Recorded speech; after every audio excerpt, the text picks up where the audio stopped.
Hey guys, it's Troy, and I'm here with another edition of Pen Mail, and these are the ones that I have received that I haven't really shown you about yet. The first one that actually arrived about the same time, or if not even before, the pen that I showed you from Jim Hines during my last video. But this is an Imperial set, pen, pencil, ballpoint set. The Imperial Ballet is what it says here on the case, or in the box. So this one I found was fairly interesting. I figured I'd go ahead and pick it up.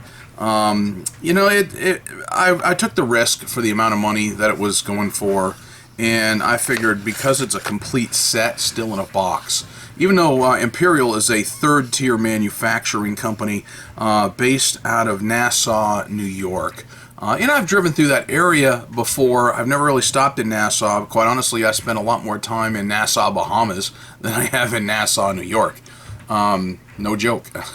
Will again sometime in the future. So, but anyway, I figured I'd go ahead and pick this up and give it a shot. I do own two other Imperials, and they both look exactly like this. My very first vintage fountain pen that I ordered that I ever purchased was this. This is an Imperial. It was sold to me as a Schaefer Imperial by the seller. No, it was just a plain old branded Imperial. Has Imperial here on the clip and made in USA here on the lever. And this is how I learned how to play with vintage pens, because it came all crusted up in the sack, and I was like, yeah, this pen's like useless to me. I can't use it. So I started to do some research, and I found out how to replace an ink sac just by doing a little bit of reading, and I went ahead and tore this pen apart numerous times, 3 or 4 times, and replaced a sack on it. Just because I could. You know, I learned about getting the right size sack. I learned about a couple of things in that. I still cannot get ink to flow on this particular one properly with this tapered semi-hooded nib. And so I went ahead and bought a second one, Spearbob. Online, spearbob.com, had one identical to this. I mean, the identical pen. This was from 1947, and the reason I know that is it still came in the original box. It was a pen-pencil set, and someone had written, like, Merry Christmas 1947, something like that, on the box when that it came in. So I know that that's from, like, the 1940s or so. And this set, I'm assuming, would be somewhere in that time frame as well, maybe even the 50s, because it does have a pencil set that comes with it. This particular pencil set, I'm going to have to do. I mean, I know that this one's messed up because you can see it looks like it's broken. That's okay. Not that I'm in the pencils anyway. This little one here is a pocket or purse. And it is a ballpoint, and so since it's a little ballpoint like that, it makes me think maybe more towards the 50s or so. Not really sure, but this was a 4-pen pencil set. This one here as well, you can see it's pretty well worn here, and this also is a great big old ballpoint there. And it came with a fountain pen as well. The fountain pen seems to be in about the best shape. It does have a little, almost looks like a stress bump there though, but it has a similar pull top, and I have not torn this thing apart yet. What I did notice though, it looked like it really hadn't been used, and so I went to go try the sack, and it seems like the sack is still pliable. So this may never have seen any ink, because it's not ossified, but I'll probably still pull it apart to see what kind of condition it is in. It's got a very similar nib to the one I showed you on the other pen. Here, I'll show you a comparison side by side here. So it's got a very similar nib. But you know, it's a third-tier manufacturer. It's not a top-end pen whatsoever, and you know, these were sold for like $1.50. You know, something like this probably went for about $1.50 in its day, that kind of thing. So that's one set. I haven't really played with it because I haven't had a whole lot of time here to play with it. But I did kind of think it was kind of neat just to have in the collection, if nothing else. And I may yet play with that fountain pen and see what I can come up with. All right, a couple of others that are here in my collection. This particular one is a Waterman Skywriter, and I put it back in the case because when it showed up, it literally was all that dust. Well, that's from the sack inside that's been crumbling, and I set it on my desk, and I got a lot more black powder all over my desk. So I know I'm going to have to replace that. This just showed up in the mail today. This is, one of the interesting things. Skywriter, this actually one was one of the first generation of Skywriters, and it says on it, and it's not a great imprint on it, but it does say that it is, made by the Alsco division in Canada, if memory serves correctly, and it's got a little bit of rust or patina there, and it really needs a good cleanup. The nib seemed to be in halfway decent condition, so what I'm going to end up doing is pulling this thing apart. Interesting with the Skywriters that I have seen is that they don't have the celluloid body on the ones that I was seeing online, like this one seems to.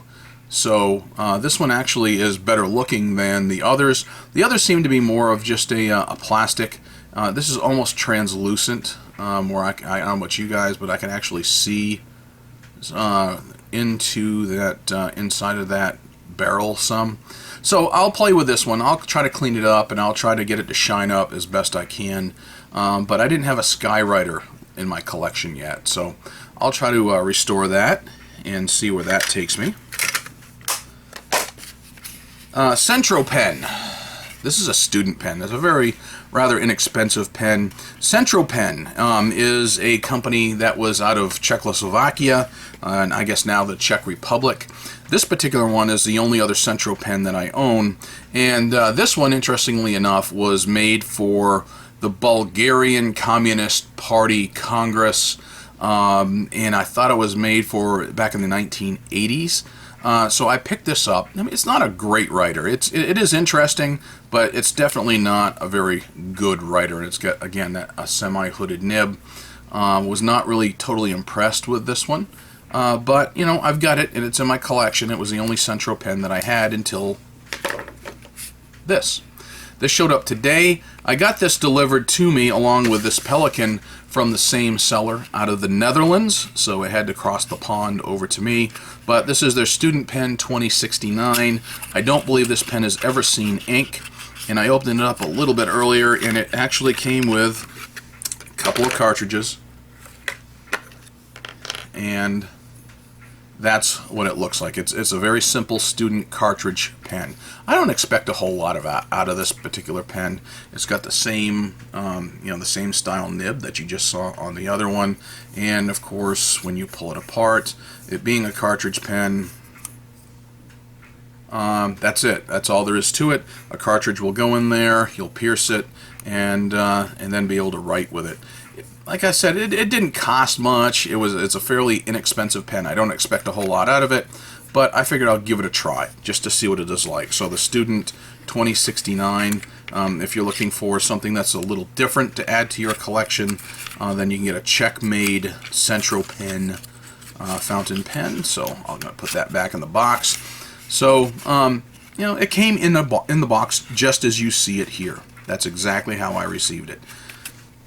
And last, of course, is this particular Pelikan, the Happy Pen. I've found so far that even inexpensive Pelikan pens, student pens, tend to write very well. I've been happy with some of the Pelikans that I've got. The Pelikan Go is one of my favorites for low-cost Pelikans. And I think the Pelikan Go is much better than the namesake TWSBI Go that came out some time ago.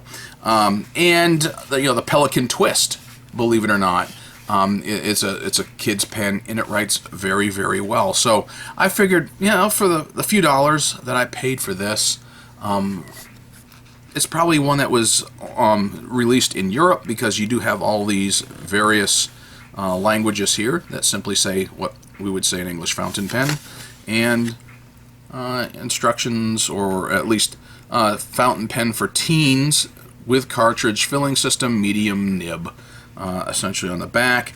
and they're made in Germany, Hanover apparently. So I figured I'd give this one a shot. They had two different colors. They had one that was almost a sky blue and a red one. And just to be different, I realized that Centropen is red as well, but I don't have a lot of red pens in my collection. So just to be different, I went ahead and ordered this. And it does come with the Pelikan 4001 ink cartridges. That's a pretty standard Pelikan 4001. They're not their real top ink, but Pelikan makes some decent ink. I've got several bottles of the Pelikan 4001 ink series here, and I think I've got like turquoise, and I've got violet, and that violet ink actually is really, really good. So I'll give this a shot. I have not obviously inked it up yet since it's still in the package and haven't torn that apart. So these two I know should be writing probably without any issues. Maybe the Imperial will write okay because it looks to have never had ink before, and I'll give that a shot. So maybe 3 out of 4 might write, and this one is going to need a full restoration before I can do anything with it. So I'll put a link as well to the Waterman Sky Writer, a little bit of history from Pen Hero.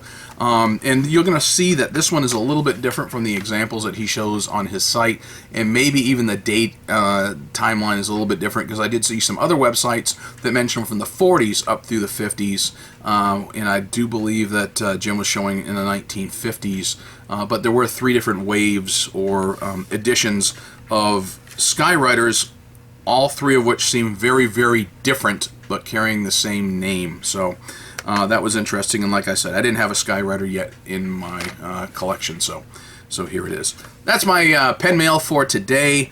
Well, I can't really say 4 pens, but because there's more than, there's like 4 in here, so I guess you can technically say 8.